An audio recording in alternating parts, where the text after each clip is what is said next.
हस फुटेवा आम लक्ष्य से उद्देश्य नहीं ए वर्ष 19 वर्ष है कार्यक्रम कर 2004 रु आरंभ कर वर्ष बंद हो गला 19 वर्ष है मुझे जानी मुझे कहीं गोटे कथा वर्ष में गोटे दिन मत आनंद लगे सुख लगे से वर्ष सारा मुझे पाए से कार्यक्रम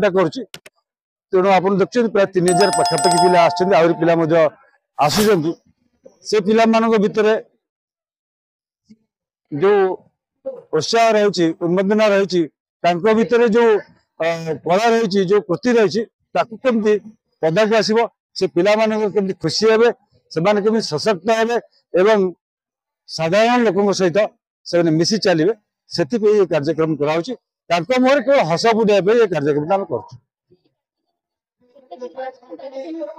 पिला बर्तमान सुधा तो आप देखुं प्राय 2400 पिला आसिले आउ किसी पिला आसुँच ट्रेन आसुँच बस पाखापाखि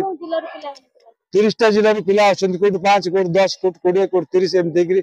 प्राय आसुँच 3000 पाखापाखि पिला हो यहाँ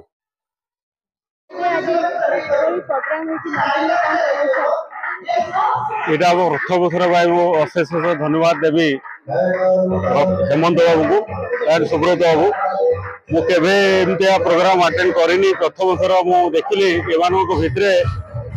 जो दिव्यांग महोत्सव हो 2024 यहाँ मो गोटे अविस्मरणीय आउ ये समस्त चेहरा ये प्रभु परमात्मा रूप को मत देखा मिलला जगन्नाथ भी हाथ ना जगन्नाथ भी गुरु ना जो जिनस आज मुझे भावना कि माने हृदय बाहर आशीर्वाद करूँ भगवान जगन्नाथ मैंने जीवन उत्तर उत्तर उन्नति करूँ समाज प्रस्फुटित होगी सुनागरिक भाव में काम कर।